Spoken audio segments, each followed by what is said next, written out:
good evening, and welcome to another developer interview here for the Perceptive podcast series. I'm rolling out the roundtable overlay here because we have a full house. My guests tonight are from the studio Moonlight Kids, who have made titles such as The Wild at Heart, and they're currently working on their upcoming metroidbrainia slash metroidbrainia Echoweaver. And they're on to chat about everything here tonight. So, I will give everyone a chance to introduce themselves, starting with Ankit, then to Justin, then to Chris. So, go right ahead.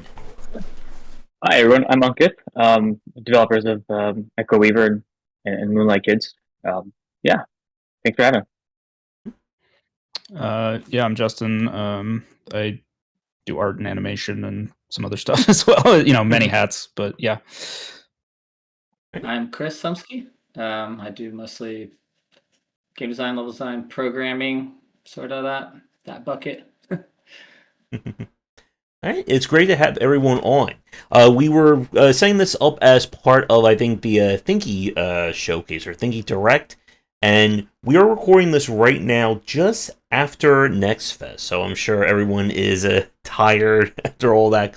Everyone's been talking about indie games. But it's great to have the three of you on. So, to get the ball rolling, for people who haven't heard of your studio, what is Moonlight Kids about? Well, who wants it? Go for it, Justin. I mean, we kind of founded based on wanting to create the type of games that we wanted to make, but also trying to maintain a certain vibe with all of our games. So a lot of it's kind of has to do with having a certain air of mystery and endearing qualities, kind of a little bit of weirdness. And yeah, we kind of just formed out of a bunch of different places, but we all knew each other really well, and we just wound up forming after a few bad experiences working separately, I would say. But yeah, I was gonna say also for internally, just a certain way of working and certain level of respect for each other and the people we hire, and things like that. Yeah, because of past experiences. Yeah, there's a lot of problematic things with the industry, I would say, and we kind of formed trying to be sustainable while trying to avoid those problematic things that come with game development. So yeah. Yeah. And as we're recording this in 2025, it has been one of those years, unfortunately, with a lot of layoffs. Mm-hmm. Oh, yeah, it's been a brutal year. Yeah, I mean, even leading into 2025, right? End of 24 was pretty chaotic as well. And we still got about we're only halfway done, which is the best part about it. Yeah. Yeah. So, with the games that you've made, so I had a chance to play The Wild at Heart a few years ago. It was kind of a very interesting take on the Pikmin formula. And I guess before we get to Echoweaver, what was the inspiration for Wild at Heart? So a lot of it initially kind of just stemmed from me trying to capture sort of that vibe of childhood. And I had a really vivid imagination as a kid. I guess I still kind of do, but just a little bit. Yeah. That sort of childhood escapism of especially if you're a child that grew up in a house that had traumatic things going on, or you just had problems, you were bullied, or you were, felt like an outcast, etc. But trying to kind of capture that feeling inside of sort of a storybook, or the type of story that's movies that you never see anymore, like Never Ending Story or Labyrinth, or like trying to capture that kind of energy, because it's just been so long since I've experienced anything like that. Like you just don't see that kind of stuff getting made anymore. So that's kind of where, like, I would say it stemmed from. Um, and it originally kind of started as more of a Pokemon-y kind of game, actually. But I kind of branched into the Pikmin thing just because it is a genre that I really enjoy, and it like felt like, I think we all felt like there was a lot of opportunities to do more with it than what was being done with it, and there's just not that many of them. Yeah, I don't know. You guys can chime in, but yeah, it's kind of like by the time. I mean, I guess to take a tiny step back, like Justin and the writer on Wild, Alex, had sort of done a lot on that project before Ankit, before we started Moonlight Kids, basically. So, especially with art and story, characters, you know, like Justin said, the original Pokemon idea. But by the time we formed Moonlight Kids, we pretty much had you guys had pretty much had the idea to make it the Pikmin kind of thing. So when we jumped in and we made Moonlight Kids to make it for realsies, yeah, it's kind of like what, you know, Pikmin's awesome, underused kind of in a genre, but also it has its limitations in terms of like storytelling and characters and sort of, I don't know, immersive. I don't know what you would call it. It's like very video game-y in a way. So we were kind of like, what if you took Pikmin mechanics, like second to second gameplay, but like put it in sort of like a Zelda world, like an interconnected world with like different world gating and, you know, shortcuts and loop backs and big on story, big on characters and things like that. So kind of a mashing of genres, which then it would end up we would attempt to do again later. So yeah. And with the art design for Wild Heart and Echoweavers, what's it like coming up with like generally like the art aesthetic or kind of like the art style? I'd say for the most part, it's mostly just my general style.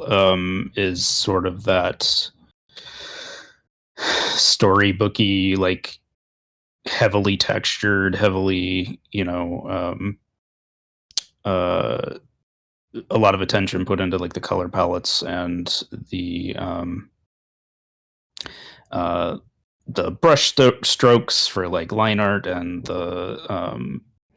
a lot of kind of strange perspective on purpose and intentional imperfection, because I feel like perfection can feel too sterile and doesn't have like a endearing like charm to it. Like I feel like when it's intentionally imperfect, you can sort of like read that like, okay, well the fundamentals are here, so I can actually tell this is intentional.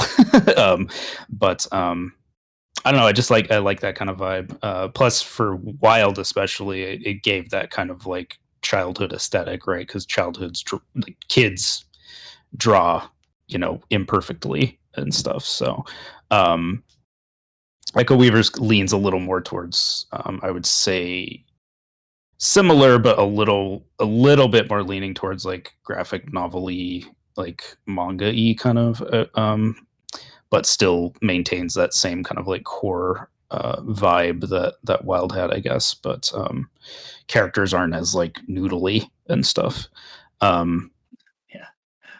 A big inspiration, I would say, for like my art aesthetic is cartoon saloon stuff, like Song of the Sea and Wolfwalkers, as well as various other kind of like illustrators that I enjoy. But yeah, I'm just really big on textures and like just vibe with that kind of stuff. Yeah, I don't know. I would say that's kind of where it comes from. But And with kind of the gameplay and the game design that the team's been working on, so with the Wild Heart, it was definitely aimed as, again, like being more Pikmin. It was not as like a combat focus or like mechanical focus in like that respect. Now, looking at the footage for Echoweaver, you're certainly going for a lot more challenge, even with kind of keeping with like having the metroidbrainia aspect. So, what kind of like gameplay is like Echoweaver, or like, I guess like what's like your approach to like playability, or I guess like how challenging you want your games to be? Oh, yeah, that's a good question. I mean, I don't think we approach our games like our, in when we're setting out, like in terms of like challenge, really, it's kind of like stems from other things we want to do. And then we almost like cater that part of it to like what the game becomes in a way. But going from Wild at Heart, which is a pretty chill, cozy game, we kind of started that before cozy game became popularized, but ended up kind of being that way. But so we made that game, had a lot of people who liked it, and then we were starting to make Echoweaver, which really just came from a place of like, man, this is something we really would like to do, like merge the Metroidbrainia time loop thing with like fast platforming, like moving, speed running almost. And I think challenges kind of came along with that a little naturally, just because of what we wanted to make. So now we kind of had to reverse engineer a little bit. Well, if we have fans of Wild or fans of Moonlight Kids as a studio who are now coming to Echoweaver and want to play it, are we leaving them out to in the rain if they like are like, well, I can't play this. So we are putting a lot of thought into if you don't like platformers or you don't think you're good enough per se, we're like, don't worry, we're kind of help you out. But then if you are kind of a hardcore platformer speedrunner person, there's going to be a lot there for you to dive into as well. So it's a tough line to balance, but I think we kind of approach the overall design of games from a different angle, and then we sort of handle the challenge part later with hopefully a careful attention. So Yeah.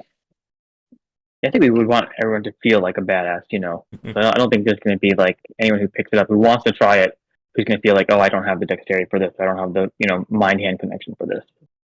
Definitely trying to keep it that it's for everyone, even if it looks like it's a hyper intense Metroidvania or something.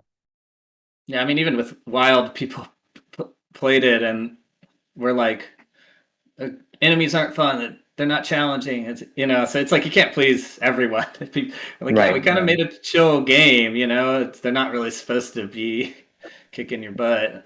So this time around it'll be a little bit inverted, where it's like kind of a more challenging game at at least on the surface level. But if you just want to enjoy the story and the characters and our sort of like our vibe, the Moonlight Kids vibe, I think anyone will be able to wrap their head around it. And I guess on the other hand, we will have we've talked about like gameplay settings, sort of like Celeste kind of like pioneered this in the indie space a little bit, but it's like, if you really want to just turn the challenge off and enjoy the story and the mystery, those options will be available to you as well. Okay. Yeah, and I was just going to add, like, I think too, like the platforming element of the game. I mean, there are some slight ability set things, but it's not, obviously not a traditional Metroidvania. It's all about gathering knowledge and stuff. So really, that traversal is kind of more of getting from point A to point B a lot of the time, and a lot more of it is about like tracking certain leads and trying to figure out like how to exploit the world as you're learning how it works, and the ability sets that you've basically had the entire time, but you didn't know that you had them, or how to use them. So there's a lot of that sort of like, there's things behind the veil that you are constantly discovering as you're going and being like, oh crap, I didn't know I could do this the whole time, kind of stuff. But yeah. To build on that, like a lot of platformers or Metroidvanias, or specifically like precision platforms, like they are about platforming, and that is like both what you are doing and what your goal is.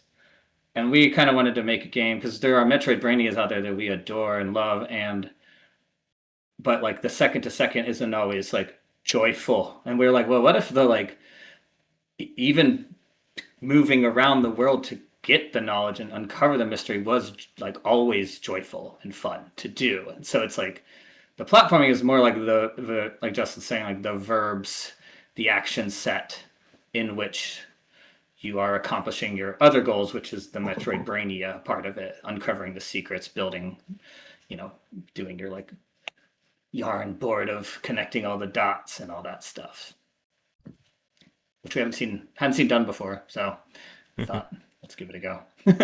Yeah. And I guess for people listening to us, if you could describe like what is Echoweaver about for like them, like can you talk a little bit more about kind of like what the general gameplay is going to be for it? Yeah, we keep throwing around the word metroidbrainia, but a lot of people might not be familiar with that. It's not a term we coined. Actually, Nick Sutner coined it on a podcast years ago. But generally speaking, that new hot and upcoming subgenre is it just means a game that is only gated by knowledge is kind of what it boils down to. So in a traditional Metroidvania or like a Zelda kind of game, you have all your world gating, all your locking keys are like, oh, wall of ice, I'll come back later when I have fire arrows, or like, oh, missile door, I'll come back later when I have upgraded my missiles, or oh, eyeball on the wall, I need a bow and arrow, that kind of thing. And it's literally like time gated, progress gated stuff. Like you have to play enough to get those things to come back. And a Metroidbrainia or a knowledge gated game, everything, you can always do everything, even from the very beginning. You just don't know how to do those things yet. So the pitch, or not the pitch, but sort of like, I don't know, the buzzy thing I like to say sometimes, even though I highly do not recommend anyone doing this, is you could theoretically go on the internet and Google all of the knowledge about Echoweaver, and then go buy the game, boot it up for the very first time, and beat it in like 5 minutes or something. That is possible because, again, it is all just gated by knowledge. So we were like, oh, and we think, or I guess I shouldn't speak for everyone, but the best Metroidvania knowledge gated game out there right now that you could probably go play is Outer Wilds. I mean, that game is a total masterpiece, and they really pioneered this space in a big way. They were not the first to do it, and they have not been the last, but it is a game that kind of broke the boundaries in that kind of way. So we were like, yeah, that seems like a really fun design space to both work in, like as a game designer, but also to play as a player. And what if we combined it with other kinds of games we like, which is the Metroidvania, platforming, exploration, fast moving thing. So all of that is just context to say Echoweaver is a knowledge gated time loop platformer game, essentially. So you wake up, you know nothing, you start exploring, you're uncovering the world, oops, you died, loop resets. You wake up, but now you know a shortcut, so you can skip the whole like tutorial chunk, and you're going a new way. And then, oh my gosh, what are these new secrets? That gives me the code to an elevator over here. Oh, but a guy killed me. Loop resets. Okay, but now I know the shortcut, and I can go straight to the elevator. I can punch in the code. I can go up, and so on and so forth. So every time you're discovering new secrets that were, again, all just knowledge, you can progress further and further into the loop, both time-wise and geographically. And, you're never feeling really it being repetitive or boring because all of these secrets are always offering shortcuts for you, both in terms of like getting around the world, but also just like you can skip entire challenges you had to do before and so forth. So yeah, that's kind of the long-winded way of explaining it, but it is sort of a weird game. A lot of people will be like, I don't know what a Metroidbrainia is. So yeah, I think one thing that's important to touch on, because a lot of games that have been Metroid-ish that have a time loop in it have been have been fairly rogue-likey. And this game is not a roguelike, just to be clear. So yes. Yeah, that's like one thing we really have to like hammer home. It is not that type of game. So yeah, people are like, what's the difference between a roguelike and a time loop game? Or if you want to get really nerdy game design about it, there's a broader category called clockwork games, which includes time warp games, but it would also include games like Hitman, where the level or the world is operating on a ticking schedule where everything happens at the same time. So yeah, at its core, a roguelike by design is different every single time you play. And that's where the fun comes from. a clockwork or time loop game by design is exactly the same every time you play. And that's where the fun comes from. It comes from that feeling of uncovering, of exploration, and then of mastery, and just being like, boom, dodge that guy, skip that part, got my weapon, went over here. It's Tom Cruise in Edge of Tomorrow, it's Groundhog's Day, those kind of things. But again, it felt natural to combine those things with speed running, and which like speedrunners are already doing this kind of stuff just like on their own. So we're kind of trying to design that experience. Oh yeah, a very interesting point there, Chris, about kind of like the clockwork aspect, because it kind of goes all the way back to even games like Majora's Mask from the 90s. Yep. That whole idea of like the quote unquote like perfect loop run. I'm sure the three of you, I'm sure anyone listening to us has probably heard or played Deathloop from Arcane a few years back. Yeah, and that was another really good example of that. And I guess like that takes me to a very interesting question for the three of you. Like, given this kind of like design that it is meant to be, again, like a fixed experience each time you play. You know that, guard is going to take 4 steps forward at exactly 4 minutes in. What do you consider to be like good or bad examples of this design? Again, you don't need to, name any names, but I guess like, where do you think this works, and when do you think this doesn't work as a form of gameplay?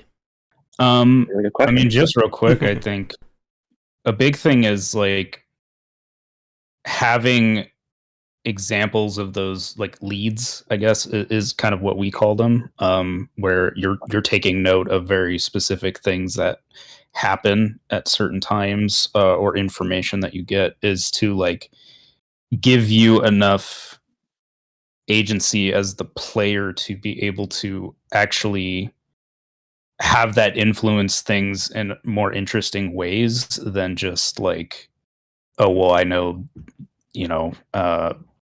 this guard is going to be in this spot at this time, and I can just, I don't know, kill them this specific way or something. A lot more of it is kind of, I mean, clockwork is a good word for it, but like even you're sort of recreating the chain of events some of the time too. So it kind of has a chain reaction effect for the timeline, like you're saying, like Groundhog's Day, or what was that one with the red-haired Russian doll? Russian doll. Russian doll.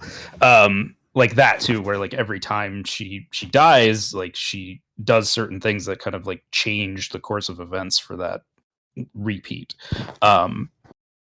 So yeah, I don't know. I think some of that's subjective, but I think I don't want to speak for everybody, but like for me and stuff too, it's just that like you try to make those things as like engaging as possible, or as interesting as possible, as opposed to having them feel sort of binary and surface level.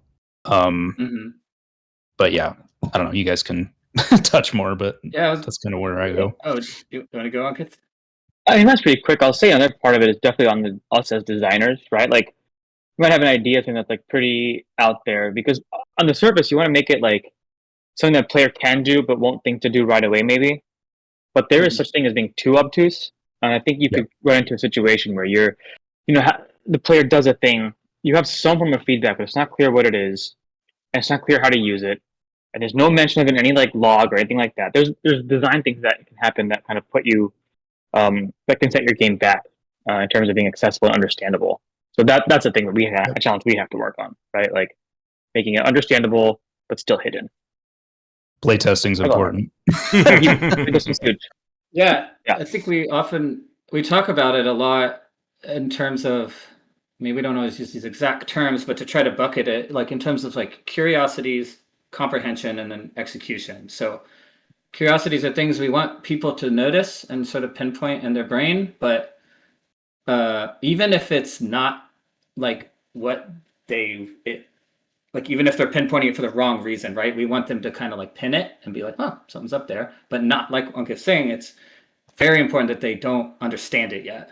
And then comprehension is like the moment where we do want someone to understand it, we need them to understand it. This is like, we sort of waited, and now it's like now you need to understand it, but we need to do it in a way where we're not just telling you, we're not breaking the fourth wall, we're breadcrumbing it, and then you are proving to us that you understand it, so it feels satisfying and aha and things like that, and not just like I read how to do it.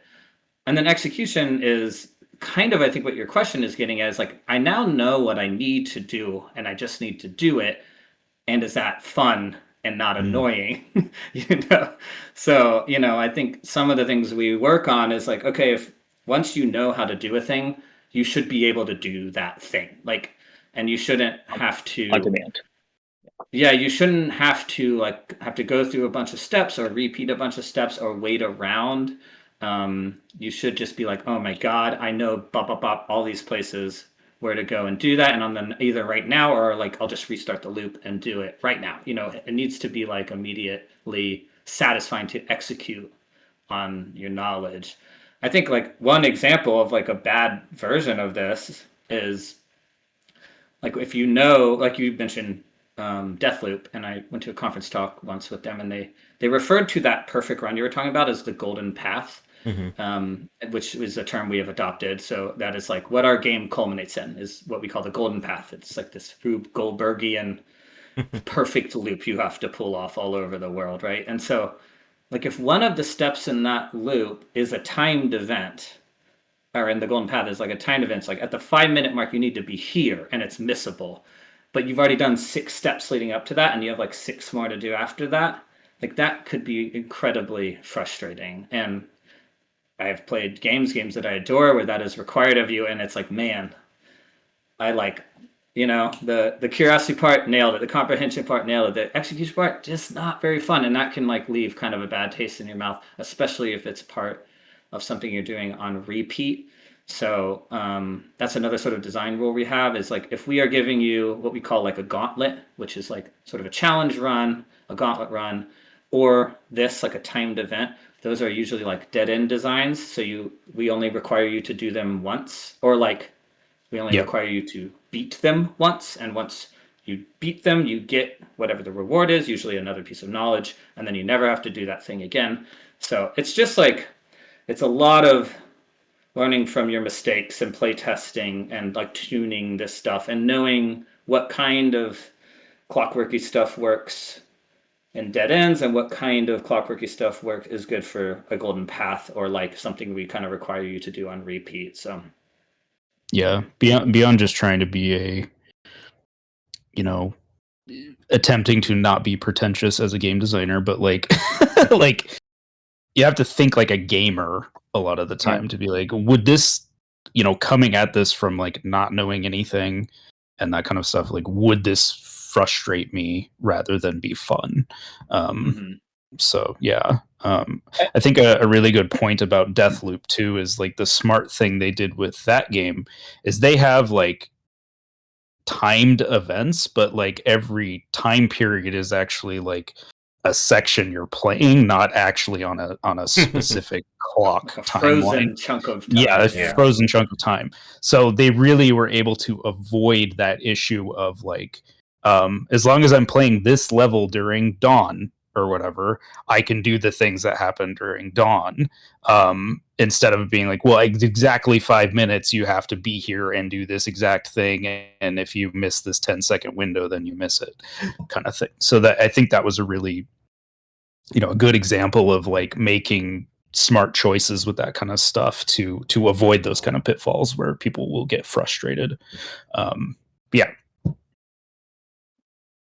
Yeah, I want to go back and talk about like a thing that like as a designer we thought was good, and then we had to like after playtesting we realized, oh, this is probably like needs to change. So in one of the early prototypes there was a like in the starting room you have to leave and do this like fire gauntlet to get out, right? And then eventually you learn there's like a shortcut that you can slide through. We found at playtesting that every time someone learned the shortcut and re-looped, they just didn't take it. Like more often than not, they would just go back down the fire hallway. And it looked frustrating, and it was a little frustrating. And one of the things we were trying to hold on to was that, like, oh, this shortcut, it's like, it's always there, and we reveal it once we, like, slide through it and it shows it. What we landed on now is that once you learn the shortcut once, it's open, like, for the rest of the loop. You can see it's visible. And it's something I think we were kind of holding off on. Importantly. Across all loops. Yeah, across all loops. And I think it was something we were trying to hold off on because like that's not like necessarily in the spirit, at least we thought. But I think in this case, it's like leading towards players not being frustrated and like kind of giving them the information. It made more sense to be like, okay, once you learn the shortcut, it is forever open to you. Like you know it. It was always there, but now it's visibly there to remind you every time.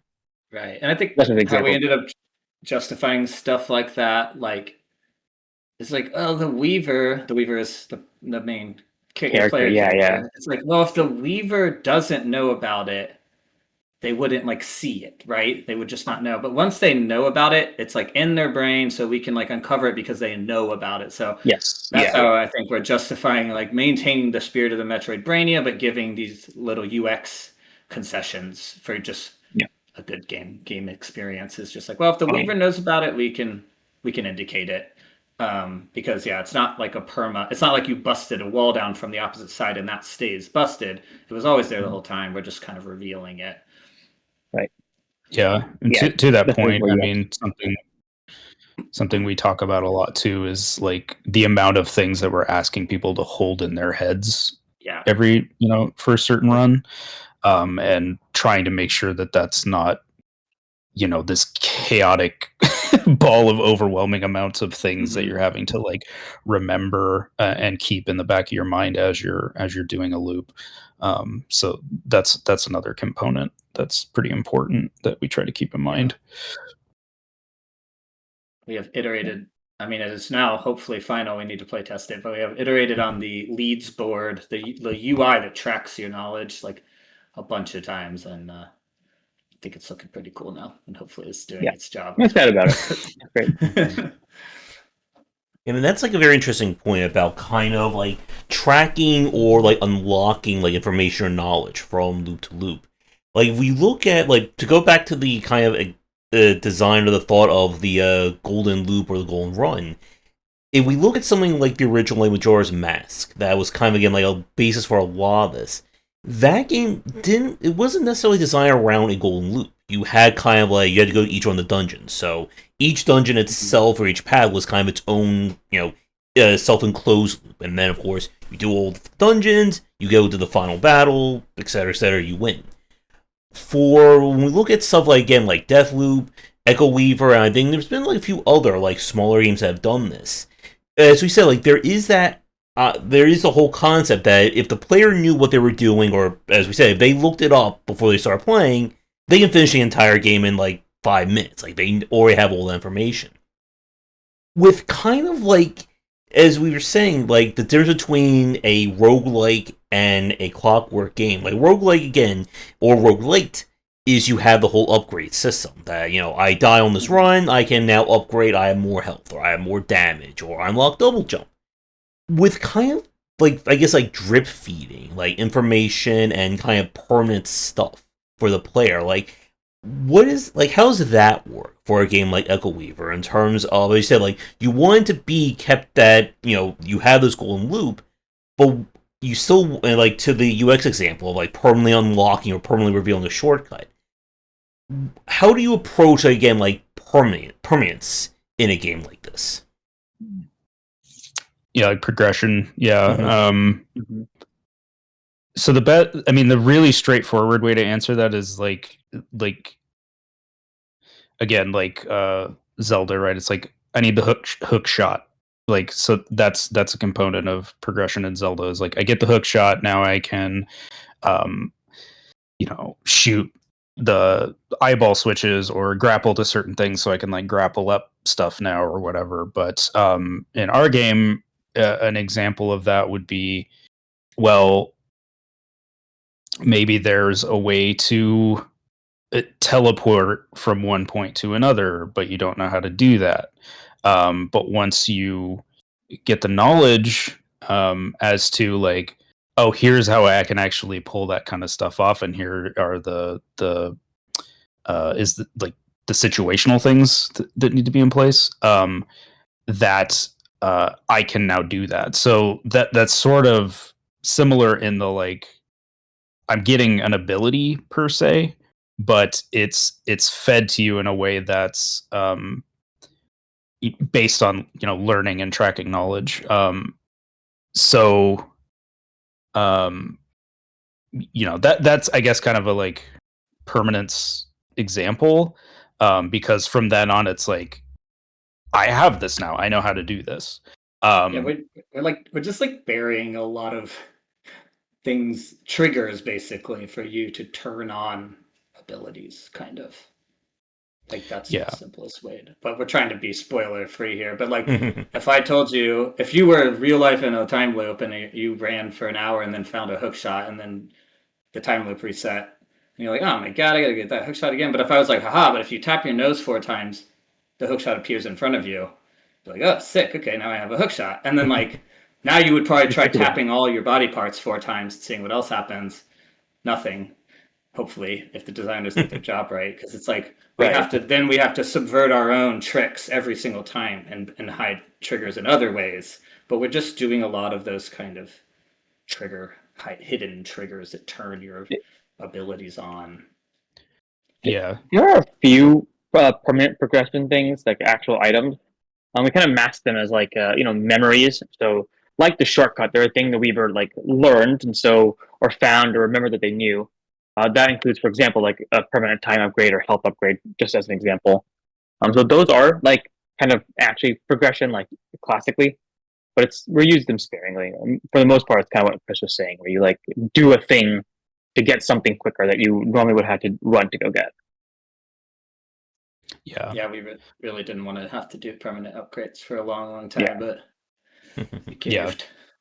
No, I'm just kidding. It makes the game better. Yeah, it's good. Good. Yeah, and we also have a system where time is used as a currency as well. So as you're playing, you can find these time crystal kind of things that actually will like increase, like you have like multiple bars on your timeline and they will actually increase the amount of time you have for that loop. But there's certain gates and things that you can interact with that you may not be able to progress past unless you pay some of your time to do it. So in some spots, there's these time barrier kind of things where there's like a fracture in time. So you have to pay, 2 minutes of your time in order to fix that so you can get past it. And there might be like a gauntlet section with some kind of knowledge key or, like Ankit said, like a permanent time upgrade or permanent health upgrade or that kind of stuff. So we're trying to like have that risk reward give and take element to that. But yeah, I think another big thing too is just like all of the stuff that you're learning about, or especially when it's like ability based, that we're always trying to like subvert expectations, like have it be sort of surprising and unexpected, so that it helps it feel more satisfying too. Like for us, we like wild ideas as long as it makes sense and isn't like so out there that it's like I can't even comprehend what's going on here kind of stuff. But yeah. And a lot of them do, without saying any spoilers, like we do try to sort of stack some secrets. So like, well, like you'll learn a secret early on and you're like, whoa, that's cool. And then like way later, there's like, you can like double down on that secret or do it a slightly different way or like combine one secret with another. And then like, now you have a new thing. So instead of like this really lateral memorization of like 10 different secrets, they start just like compounding, which is very cool and satisfying and helps with cognitive load of just like not having to memorize a bunch of things because we're really just like stacking tricks on top of each other. So trying to do a good bit of that as well. Okay.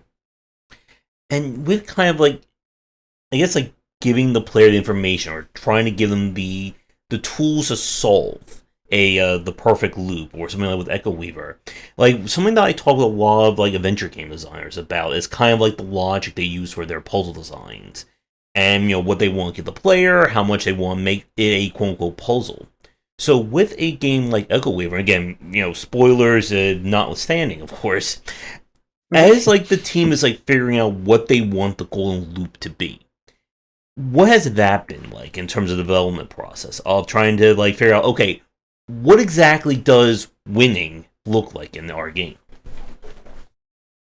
Yeah, a long process really is the is the question. I mean, I think we draw from a bunch of different things. Like one, it's like we were like, okay, it's okay if some steps of the golden path come from a place of something just being really freaking cool and weird. Like that's fine. It's like we just have this weird idea. Okay, we'll slot that in somehow. But then also it needs to narratively be cohesive with the story. And like also going back to your earlier question of like how to make sure the clockwork things are not frustrating, or like what works and what doesn't work. I think burying secrets and then revealing them and having people comprehend them work a whole lot better if they're like narratively resonant and they don't just feel random. So if those aha moments make sense within the rules of the world or the lore of the world, they're going to stick in your brain a lot better and enrich the story also. So it's sort of like a positive feedback loop. So then, in the golden path, it's like this mixture of what are our crazy, like Justin said, we like really weird ideas. So it's like, what are our favorite crazy ideas? Okay, how can we merge that with the lore and the story that we know into this like very cool string, and then just balancing that in very normal game design UXy ways of like making sure pathing makes sense and the length of it feels right and people aren't getting annoyed with things. So a lot of different things have to come together for that thing to be fun. Yeah. And like structurally, kind of what we also do is like when mapping out some of that stuff is like we kind of know or figure out like, okay, there's this many like important key bits of knowledge that you need for the golden loop, essentially. And then there are sort of minor knowledge keys that you need to learn for subsequent loops to reach those other key pieces of loops or pieces of knowledge. So as we kind of like map out the levels and the paths for like, here's like the ideal thing to do if you're trying to like figure out this key thing. So that we can actually structure out like, okay, these are the like say 4 key pieces of knowledge that you need in order to like complete the golden loop. And then you're sort of building up to learning those with all the minor bits. I lost my train of thought. But yeah, trying to just break that down kind of structurally, like if you're looking at like a design sheet of like the structure of the game. Yeah, we like literally made a giant flowchart in Unity, all on like several group calls together. So. Yeah, we do a thing that's like called hollow boxing. We call hollow boxing, which is like not exactly gray boxing level design, but it's just kind of like roughing out like, here are the key progression things, here are the key pieces of knowledge, and like these are sort of like the zones in which certain things are planned to happen. That way we have a solid framework to like build that stuff on, as opposed to trying to work retroactively or backwards from there, because I think you can run into more problems if you're trying to do it that way. Yeah. And like some golden path ideas could go anywhere. So we'd just be like, yeah, we want this really weird encounter with an NPC to be part of the golden path. Cool. That can go anywhere. Let's just put it over here for now. And then some golden path pieces are very geographically stationed. You're like, well, that has to happen here because that's where it is.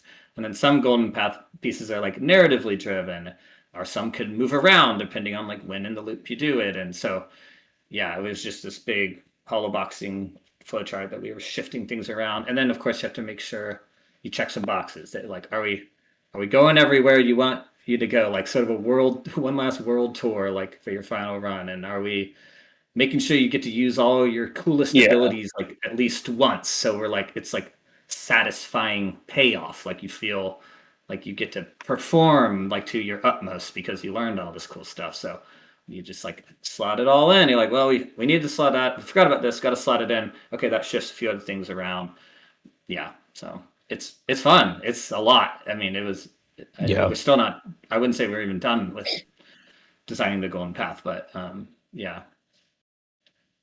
I'd say the other component that's definitely challenging with that, especially when you're trying to add world building and a story to that stuff, is if all of that stuff sort of needs to connect in a way that makes sense. Like, say there's a knowledge key where you have an ability that does like a certain thing that affects the timeline, or potentially previous timelines, that it doesn't create a paradox when you're dealing with a time loop where, oh, well, if they could do this the whole time, then that means like this whole thing wouldn't even need to happen because this breaks this, it even complicates it even more when you're trying to design for that kind of stuff. So you're trying to like make sure you're not creating plot holes or like weird things when you're trying to tell a story within that too.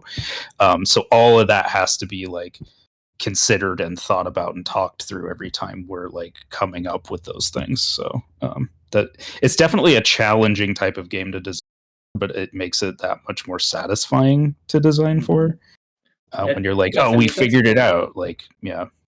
You said something earlier about some knowledge is just sort of like a stepping stone knowledge to get to bigger knowledge, and I've never really thought about it quite in these exact terms before, but it made me think that it's like in Zelda terms, it's like some knowledge is silver keys. Yeah. It's just like local to that zone, kind of unlocking the zone. And then some knowledge is like boss keys, which like, aha, I've solved the zone. And then that gets you like golden path knowledge, which is like, in-game knowledge. Or it gives you like you can kind of bucket the top tier of knowledge into like ability knowledge and golden path knowledge. That's like the thing you're reaching for the most. And everything leading up to that is sort of like local, like Justin's saying, like either like these like smaller stepping stone knowledge. So sometimes people look at our game or wonder about our game and they're just like, how am I supposed to like keep all that in my head at once? Like, how is this going to pay off? And it's like, not everything has to mean end game stuff. It can be like just leading to the next thing and that leads to the next thing, Yeah, and we have a sort of, I mean, Deathloop has this, and so does Outer Wilds, but our own version of like a leads tracking system. So you actually have like a visualization of like, here's some of the stuff I know, and here's when these certain things happen, or here's sort of like the observed like, events that I've observed or specific things that I've observed that I can try to continue to follow that lead and figure it out, and stuff like that. So that also helps with the like retention part, or even the planning of your next loop. It would be like, okay, I'm going to look at this stuff for my next loop while I'm in this one, or when I start a new one, and be like, which path do I kind of want to investigate right now? And we actually have a thing that sort of tracks like, have you completed this previously kind of before too, and sort of organizes it differently based on that. So those kinds of systems really help a lot too with that sort of like trying to retain information. So it's like, I really only need to focus on like this chunk right now. And once I get that chunk figured out, it's sort of like, sifting something through a filter, right? It's like, once I get that, I get like the key thing out of it. It goes back to that kind of like dead end design thing of like, yeah, a whole zone might culminate in like some major secret, and then it's sort of this relief moment where like, great, I have my huge secret, all the other micro secrets I learned in this zone to get to this point I can kind of just forget about now, and the leads board will sort of do that UX for you, like indicate like, hey, you're good on, like it'll just kind of filter it down, like you're good on, don't sweat this stuff now, like you're good on that. So that is like going back to one of your points about like what works, what doesn't work in these clockwork knowledge gated games. One thing we really wanted to bring to our game was things we saw failings in and other sort of brainia games where it's like you can still combine good video gamey UX stuff with knowledge gated stuff. So we're like the leads board, we have a map, we're gonna have like a imagine like a Zelda style progress screen, which is instead of tracking your major items and like Triforce pieces, it's like tracking your major knowledge. So if you haven't played the game in 3 months, you can boot up your progress screen and kind of be like, oh yeah, that's how I do these secrets. Oh yeah, that's these things. And so you can like quickly kind of pick up where you left off, which some of these knowledge gated games, you're kind of like, oh man, do I need to start over? I don't remember any of the secrets. You're stuck in the wind.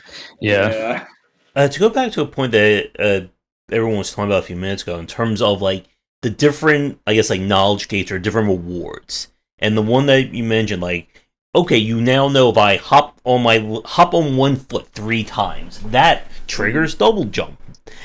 One of the things that I see from some of the more like annoying or frustrating examples of like clockwork-style games, or even just what we've been seeing, I think, very lately with kind of like having like meta puzzles or ARG-related puzzles. Like Animal Ball, I think, would be a good example of this.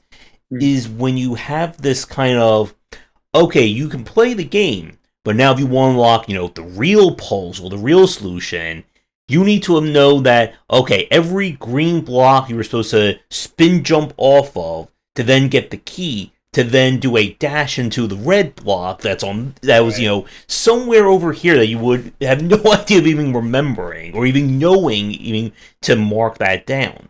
And I want to kind of get like the group's thoughts on kind of like when we get to like that level of like puzzle design or that level of puzzle logic, when it becomes more like an ARG. And like, how does that figure into a Clockwork game? And whether or not that's, good, bad, or indifferent design. I think it's subjective. I think to us, a lot of the time, there is sort of like, there's a certain line where it's like, where this becomes obtuse and unnecessary, or like too fringe for most people to get. I think it's okay to kind of like hide some of that stuff in a way that's meant for like hardcore players of your game to like get this like super secret thing. But for the general player to be able to like progress the story and get a satisfying, conclusion and have a satisfying experience with your game, I think you need to be careful with that kind of stuff, because I mean, I used the word before, but it's like, it's easy to get, not to be insulting, but like John Blowy about it and like get too pretentious with your design. And sort of expect people to meet you there. Don't get me wrong, I highly respect his ability. But some of the time, even for me, it's like I'm having trouble meeting you where you're at right now, as a player, and I'm finding it more frustrating than entertaining. So there is sort of like a layer of, we're trying to obfuscate certain parts of the game until you kind of learn about it, and we want you to learn about that organically by playing the game and following these different leads and exploring and kind of discovering that on your own with your own agency as well. But like your example of like, oh well, there's this whole hidden thing where like you do this long ridiculous thing that's totally completely hidden from you unless you're like hardcore overly examining it or whatever. It's kind of like, if that's sort of like necessary for the average player experience, I think that's probably bad design in my opinion. But if it is something that's there for your hardcore audience as just a like extra, like, hey, here's a cool little extra thing that is there for people that love discovering that kind of stuff, like, that's cool. I mean, unless you just set out, unless you like set out and say my audience is this is the type of game it is. People. Which I think that's fine. I mean, to go back to something I said earlier, though, like if you're talking about Animal Well or another game I played late last year, this game Grun, which I adored, my favorite game of last year, like this weirdo first-person time loop game. It's so good, but both those games are very much like mechanics games. Like the things you're doing is like sequences of weird mechanics, and like, you know what I mean? Like there's not a lot of story or narrative design going on. People are gonna like come at me on the internet that Animal Well doesn't have a story. Not really what I'm saying, but you know what I mean. Like they are very focused on mechanics and systems and things like that. And I do think mostly what we're trying to do with Echoweaver is like all of the abilities and the jumping and the running is really your like verb set to unlock a mystery and a story. And I think if like that's the where you're coming from, like everything what Justin is saying applies to us, where it's like, okay, well then if really all the things are just tools to unlock a good story, then you need to be very careful about how frustrating those sequences can be, or else people are not going to get your story. But if your game is about the sequences, then that can be totally fine. But and then set that stuff up. We're gonna have stuff for hardcore players who like have nothing to do with story. It's just like, go be a sicko over here and like do this crazy run in 10 seconds or whatever. So a lot of that Animal stuff was buried in its post-game layers, I will say. I felt like the rolling credits on that game was relatively straightforward. Yeah. I'm not like too into like ARG type stuff. So for example, for Animal Well, like rolling credits was good enough for me. Like I stopped there. I think it just depends on what you want to make, like they were saying. I don't know. I don't think for Echoweaver, I guess I don't want to speak about that too soon, but I don't foresee any ARG stuff for Echoweaver. Really. I don't personally really enjoy like combing worlds, looking for secrets. Right. Maybe it's my age or something, but I do enjoy challenge. Like if you're asking me to like, there's a lot of secrets, like go just walk around and find them. I'm like, oof, I'll save that for the internet. But if you're like, there's a lot of secrets, can you pull it off? Like, can you get here? Like if someone was like, there's a secret here, like how do you get there? Or it's really hard. I'm going to be stuck on, like, that's going to be really sticky for me. So just kind of what are you into as a designer, and what kind of audience do you want? Yeah. It's also that like psychological payoff, like what's going to give you that dopamine hit? Like, is it that feeling of like, I'm a detective and I'm like finding all the clues and like piecing together like the mystery of all this stuff. Like that, I would say that is kind of like an element to what's going on.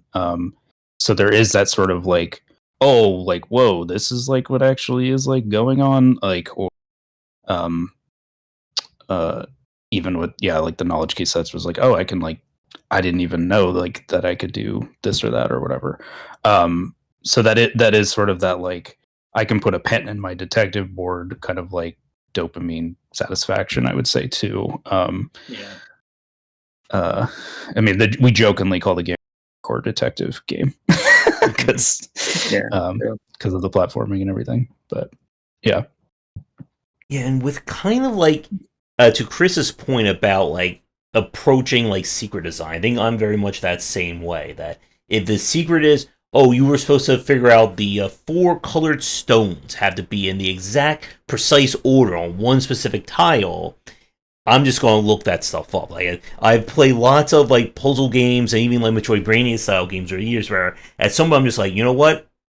Don't give me the hint, just give me the solution. I just want to move this forward.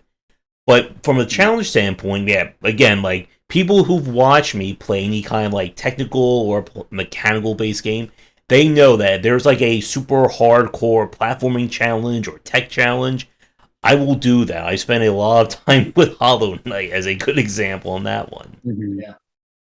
And something that I want to ask the group about, that to go back to something that you were talking about a few minutes ago, in terms of the level design itself for a game like this, that for like when we look at a lot of metroidvania designs, typically they either go for a very like expansive world, like Hollow Knight being a really good example of that, or they go for a very like enclosed world, where each section is supposed to be like kind of like, okay, you start here, go here, and then you're back at the start. Like it's supposed to be meant to be very quick. For a game like this, and again, like even with like the clockwork theme, especially for a game that you're telling the player, okay, you're supposed to be going to here first, or you need to get here, you gotta go over here, go over there, and that's how we get back to the golden loop example. What's been like the challenge of designing the levels or the structure of the game in that respect? Yeah. Go ahead. I was just gonna say we found out really early on that you cannot make this game like you would design a world for a Metroidvania, because if it's too expansive or maze-like, like a lot of Metroidvanias are very windy, mazy things, and that's just not fun to do over and over again. Like Metroidvanias already get a lot of cruft for like if you have to backtrack too much. In our game, if you're being very harsh, is like backtracking the game. It's not that. Don't worry. There's a lot of secrets buried, so you don't have to do that. But yeah, the world design ends up being a lot of like straight line, not literal, but like in terms of how you think about level flow, like sort of like straight lines or circles, where it's like here's a zone where you circle around a big thing and you come back and you're like, cool, I'm done. I got what I needed out of that circle. I don't need to do it anymore. Or it's like straight line A to B. And again, I'm not being literal. I'm just talking about like flow, and you're platforming and you get to a new place, and maybe there's where you learn a secret, where you just next loop you can shortcut that whole chunk next time because of whatever secret we're going to give you. And just because you're moving so fast and you're re-looping so much, we need you to be able to memorize spaces a little better. We have a map, but we don't want you having to stop and like open up even like we pause the loop while the things open cognitively, or like there's something psychological that goes on that people feel that tension. They're like, I have to stop and like open my map up and read it. And so it's like spaces need to be memorable, they need to flow, they need to have like of their own accord, like sort of directionality to them. And that doesn't mean there's not a lot to explore, and it doesn't mean you can't get lost in them. It just means we need them to have sort of momentum of their own accord in a way that a Metroidvania, like a maze-like winding Metroidvania, might not. Like they want you to kind of go slow and get lost and keep going forward because it doesn't matter so much. Yeah, I think a good example too is at least in terms of philosophy approach is immersive sims are a good example of this. Like, Arcane's games are good examples, like Deathloop or Dishonored. Deus Ex is a good example as well of those world spaces aren't really all that big. They're just condensed. Like there's a lot in them. So it's not about like, oh, it's a huge open world game, but I have to travel 100 miles just to pick up this one, Assassin's Creed note pickup, kind of thing. It's more like, it's smaller, but there's like more in there to kind of like discover and do. And with this type of game, it's like, how do you even trigger finding that kind of stuff unless you know about like certain bits of knowledge, or like how to use it in a specific way. So it is a lot more condensed in that way, which I think is more fun to explore, like usually personally. But also, yeah, kind of like helps avoid that problem of like backtracking way too much, like through long spaces. We don't want you to feel like, oh great, I have to like march this, 1,000,000-mile thing to like do this and that over and over and over again. So yeah, that's, I don't know, the best way I can I can put it, I guess. But like another comparison is like it's the way we think about the world kind of is it's like less like a traditional Metroidvania map of winding your way around big caves, and it's almost more like, we obviously reference this game a lot because we're making a time loop game, but in the way that in Outer Wilds you get on your ship and you pick a planet, and that's the planet I'm going to this loop, and I'm going to just explore it. Like, we don't have ships, we don't have planets or any of that, but we have shortcuts and we have secrets that get you around the world quickly, and you are, as a player, on a limited time scale. So it is more like once you know it, we will get you to zones quickly. And you kind of are just like, where do I want to go this time? And I can jump to that zone, and I can just like spend time exploring these like condensed little zones that are themed their own way and have their own little puzzles of their own accord. So yeah, hopefully, we kind of think about the world in these very zone ways and then giving you these secret connections between them. And like to the point about like the maze, like or very like stretched out levels or stretched out past Metroidvanias. I think even for myself, I've gotten really tired of being in traditional Metroidvanias where it just feels like it's space just for the sake of space. Like one of I think like the biggest sins I've seen is when you're just kind of copy pasting the same corridors to go from one important room to this very important room over here, where we're just going to repeat like the same layout in like 5-6 different rooms. And it's why, like, again, like for people listening to us, like there's a lot of work that goes into making a good Metroidvania. I have my as we're talking about this, my next book on Metroidvania design that I wrote is actually coming out next week, or will be out by the time everyone's watching this. And it's a tough genre to kind of like wrap your head around, because it's not just about. And I guess this could be a like, very interesting question to start to wrap things up with.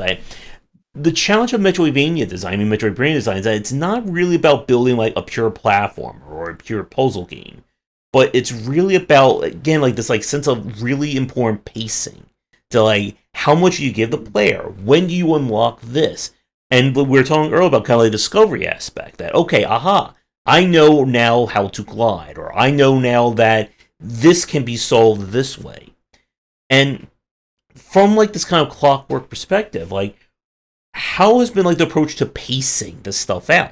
Because just as we've seen games where they just throw everything at the player within 1 minute, if it takes like 6 hours of play before I go, now I can run slightly faster, the player's gonna get bored or and I'm getting frustrated and quitting. Yeah, I think there's multiple ways to approach that, but like I think breadcrumbing is important to kind of like help lead people in certain directions. You're sort of like psychologically tricking people into thinking I'm figuring this out, but you're actually judging them a little. But yeah, pacing. I don't know. I mean, it kind of comes down to what feels right a lot of the time. And again, like playtesting is important. Like you want to get feedback from playtesters about like, hey, does this feel like your pacing and everything like feels appropriate, or is it like taking way too long to this, or like there's something confusing that you're like getting stuck on for a long period of time, so it's this like long drawn out process. Yeah, I don't know. Yeah. I mean, we have to pace them not only. It's like because everything resets every time, we have to think about not only in terms of like world traversal, but in terms of like how many loops is it going to take for somebody to figure out. Like, let's say we'll just take the intros. The starting zone is called tunnels. That's what we call it, anyways. And you're kind of like in this big underground complex, overgrown kind of complex, and you are given a goal pretty after you do this little tutorial loop and you learn your first shortcut. You're given this goal pretty quickly. There's a vault door over there. If anyone's played the demo, this will sound familiar, but there's a vault door way on the other side of tunnels. It closes 10 seconds after you wake up, and anyone who's been playing the game to that point is like, that's impossible. Like, I know where I wake up and I know where that door is, and it's going to take me at least a minute, probably more, to run there. So it's our version of the Zelda, like ice wall or firewall or whatever, right? It's just like it's like your own brain can just be like, that's a gate. Like, I don't know how to do that yet. So then you go hunting, but then we have to then track like, okay, we placed everything around tunnels just so where we know you got to learn this code to get up this elevator, to get this thing, to learn this secret. Then eventually you learn the big secret to get through the vault door, right? And we kind of map it out and play it and play test it a lot internally, but we don't really, we're balancing it out, like literally walking that path, but also like, oh, if people die right here, or the loop resets right in a particular spot right before they learn something crucial, now they got to do that again. And like that can throw our own estimation of the pacing off if we're not careful about that. So we have to just always like look out for like, okay, if someone is playing how we think they're playing, we can kind of pace out. It should take roughly 3 to 4 loops to get through the vault door or something, right? But that can be so different and based on like different things So like the time as a currency system, for example, can be very helpful to us as designers because we can be like, okay, there's a huge secret coming up, and we really don't want the loop to end right now. So we're just going to give you a 2-minute time pickup, like right before you go in that room. So we can like basically guarantee the loop isn't going to end on you.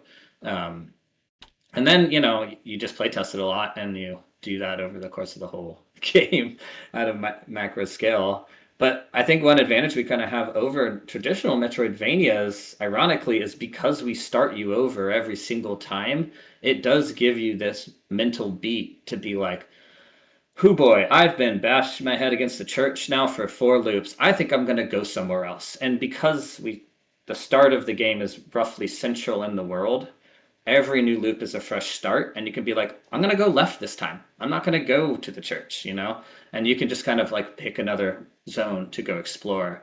I mean, a lot of people, when Elden Ring came out, a lot of people praised it of like, this fixes the Dark Souls problem of like getting stuck on a boss because I could just turn my horse around and go somewhere else. So it's like a little bit like that, where it's just like, if one zone is frustrating you, don't go there next loop. Just like pick another place to go explore, and you might pick up a lead that helps you out over there.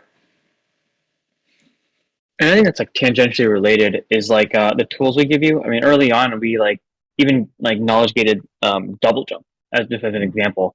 I feel like if the example you gave was like, oh, now you can run faster. It's like that kind of thing could feel like a slog, and pacing could be really off if you're just walking everywhere. So you're like basic movement options like including double jump and walking are given pretty early. Like you right away you have them. Like they're not knowledge gated at all. I think that helps with pacing too because you just feel like you're kind of moving quickly. You feel like you can do the things you need to do to at least like get past like the first hurdle. I think that helps. Yeah, we just decided this is already a weird concept, and people coming in expecting platformers. We'll start you off feeling pretty powerful with the basic stuff. Yeah. And the promise of the game is like moving fast, right? Like that is what we are saying the game is going to feel like move fast, explore, and it's like, sure, just give them wall kick, give them double jump, they can run, like it's great. And then you also kind of know you're like, if I'm getting this out the gate, what are they not giving me? And that's where we can really start to do weird stuff. Yeah, and it's also that whole thing is like we've seen it a million. Like it's just a trope to like you gotta earn double jump. You gotta and at some point, like now, it's just give it to me. Like, come on, really? Like, I don't know. It feels like a overdone gating like approach to just keep that from you. It's just like think of new stuff. Come on. All right. As I said, we're approaching probably our wrap-up time for tonight. I guess one final quick gameplay question, then we'll kind of like go into like final logistics for Echoweaver. We've talked a lot about like platforming obstacles and like kind of like the level design in that respect. Are there like any like enemies, bosses, like actual like combat in Echoweaver that kind of play into like the challenge of the golden loop? Yeah, when we first started, we were. Oh, go ahead. You got it. No, yeah, you go. Sorry. Oh, yeah. I mean, we were like pretty. We were like thinking of like enemies as like classic enemies that have like this AI and like you combat. We had like other weapons in the game. We had like like a hammer and a wrench, and they were going to do different attacks and stuff. And I think as time went on, like pretty early on, maybe it wasn't that early. We just kind of decided that, like maybe enemies are more like enemies as hazards rather than like smart things you kind of have to like combat your way through. So our current design philosophy on enemies is that they're just kind of like living hazards. Like they do kind of move around a little bit. They do kind of obstruct your path. Maybe they have some, I would say AI, but not really. But more than that, they're just like a way to be a challenge to test your, movement skill and kind of get past a scenario as like an obstacle course. That's like the kind of short of it. If you guys want to add on more to that. Yeah, or they're we just kind of even felt like. That... Oh, go ahead. I was gonna say, or they're even like more of a puzzle element that you're trying to learn how to like exploit or subvert in a certain way. But yeah. Yeah, we found kind of, I don't know, we spent a lot of time on the combat system, melee combat system, like Ankit was saying, a lot of time. And it just started to detract from what the game was really about, which is like time loop speedrunning, kind of like time loop platformer, right? And it's The enemy, if that is your design pillars, and then every couple minutes you're making people stop their literal motion to like fight a complex enemy, that doesn't. You're like, what are we doing? Like we're like antithetical Interrupts to the our flow. own design. So we just kind of got carried away with what people I think expect from a Metroidvania, and we didn't even really want to do that much combat anyways, and we had to like pump the brakes on all of that, rip out all the other weapons, just have your glaive, which is partially a weapon but is mostly a cool tool you get to use, and then yeah, enemies are like sentient, interesting puzzles and like platforming hazards. And what's cool is you can fight them for resources, for time, or you can ignore them completely or use them in your platforming. Some of them are like kind of bouncy and do cool things. And it all became way more like synergy, if you will. Like it supported our design pillars instead of fought against them.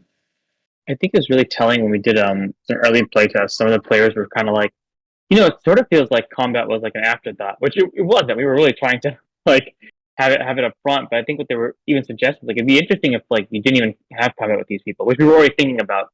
So it's cool that like most of our design was there, and like that was kind of people could feel that, and they kind of had that feedback, like, oh, what if this wasn't like the focus? Like, yeah, we were already thinking about that. It was cool to get that like reiteration on it. So that was nice.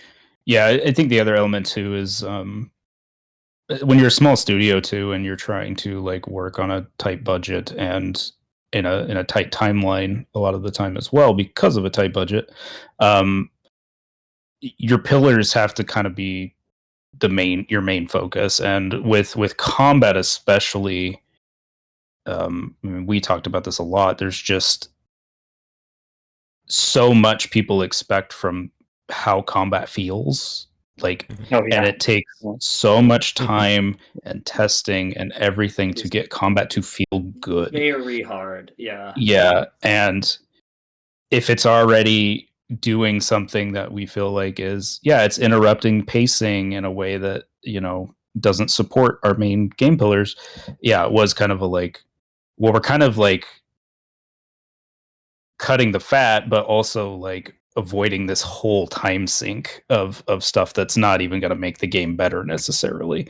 So yeah. I mean, not only is it really hard to do, but it is incredibly it is one of the most time consuming things you can decide to add to your video game, because every single enemy needs AI, which is really hard, several patterns if you want it to be interesting, lots of animation work, and then because it is so systemic, different weapons fighting different abilities and enemy sets, there's like an exploding amount of possible outcomes on just like any second of combat. So the programming and QA and bug scope also like mushroom clouds, and it's you're staring down the barrel of all that and you're already getting negative feedback on it, and you're just like, why are we doing we're doing this because people expect it, but we're not trying to be that game, and we're going to be we are definitely going to be compared to games like Dead Cells and stuff if we have it in here. And we don't we don't want to be. We want to be compared to games like Animal Well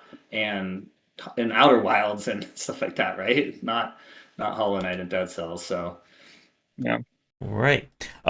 Before we go into like our final set of questions, anything else regarding Echoweaver, Clockwork design, anything along those lines anyone want to mention or bring up? What an open-ended. It's very fun. It's a great fun hard challenge to work in. Yeah, definitely. All right. How long to make your loop? That's the main question. No, I'm just kidding. Yeah. All right. So with that, since we are right at time, for people listening to this, just a few kind of rapid-fire questions about Echoweaver, and then we will say goodnight. So, was Echoweaver a part of Next Fest? Like, is there a demo available publicly now, or will that be coming in the future? Coming in the future. All right. And I guess the scariest question, do you have any estimated release date for people listening to tease them on? Not yet. Yeah. Not yet, yeah. I will say we have been in development for a while, but we do not have an announced release date quite yet. Okay. Stay tuned. All right. And obviously, as we're talking, Echoweaver has a store page on Steam. Is it going to be available on any other platforms you're planning? We have announced right now for PC and Xbox and Game Pass, including Game Pass, I should say. Yeah. TBD on anything else. All right. So with that, again, we want to talk more about clockwork design, which is a fascinating conversation. We'll be here for several more hours, but I don't want to keep everyone here all day long. Yeah. So I guess for people listening, I guess like for like around the room here, any final thoughts? Anything to say to the fans? Anything to take us out for tonight? Yeah, I can just quickly super wise, Ankit. Yeah. It's not gonna be wise, so if you want wise, next.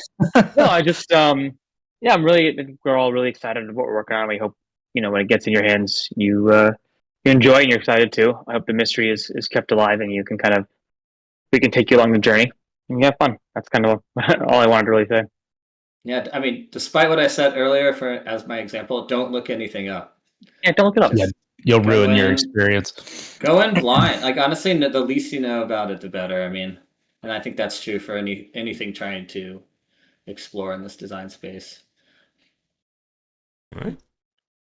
Anything else, or is our? There will be a demo at some point. I'll say that. Yes. You can look out for that and get your hands on it. Yeah. All right. I guess my final question for any developers watching this: any last-minute tips, tricks, or nightmares about working with clockwork design that you would like to share for anyone who's thinking about making a game of their own? I would say don't have it be your first game. Yeah, it's complex. I mean, if we talk about this a lot internally, we're if we are making a ticking game, we are making a clockwork game, we are making a time loop game, then why not try our dangdest? I don't know if I can cuss on this podcast. Why not try your hardest to make all the elements of the game tick or move or be on the schedule, right? That especially your big zones and stuff and your mechanics and stuff like that, they should also be thinking like a time loop game. So just keep that in mind. Don't have your game tick and run out of time. Don't just put a timer in it and be clockwork game. Everything needs to move around and tick honestly, there are a lot of time loop games out there, but study Hitman, it is basically a great little time loop game. It's not narratively a time loop game, but every level is this ticking little puzzle box, right? And study games like that and Majora's Mask, Outer Wilds. I was gonna say Majora's Mask is a really good example. Yeah. Make things tick, make things move, make things missable. Lean into the player missing stuff because that is what gets them interested in starting another loop. Yeah. I'd say look into revelation sheets, which is RPG kind of thing for doing mystery design. It's super helpful for if you're trying to design a game that has sort of clues and breadcrumbs and revelations. It's a really good exercise in designing for that kind of stuff, and it gives you a good framework. And then the last thing, it's something we always come back to. If you're making a time loop game, if you're adding new things or mechanics to it, try to constantly be asking yourself, how is this different that fits in a time loop game? As opposed to fitting into every other type of game. So try to support that pillar as much as you can. Right. So with that, gentlemen, it's been a pleasure hanging with you this afternoon. Best of luck with wrapping up Echoweaver. And if you're free in the future, come back on and talk about clockwork designs, brainias, metroidbrainia. Feel free to reach out. I'll be happy to have everyone back. Cool. Yeah, maybe we can have a spoiler talk after the game comes out. Fantastic. So, in terms of social media wise, anything you guys want to mention? Blue Sky, Facebook, Twitter, whatever. Go right ahead. We're on everything, really. I mean, our Blue Sky, Twitter, Discord are our favorite places to hang out. Well, Twitter is a dying thing now, but whatever. People are still on there, I guess. Instagram, as well. Instagram, yep. If you go to our website, all the links are there, moonlightkids.co. Right. So with that, Ankit, Justin, Chris, thank you so much for coming on. Best of luck with Echoweaver, and I'll be happy to chat more about it in the future. Awesome. Yeah, Thank you. Thank you. All right, so for everyone tuning in, thank you so much for watching. If you're new to the YouTubing stuff, buy all the many copies of my books, especially the metroidbrainia one. As I said at the start, if you are a developer working on a game or just want to chat about game design, please reach out. I'm always happy to have new guests on. So with that, come back for discussions on game design here and on game wisdom, where you examine the art and science of games. Until our next chat, take care.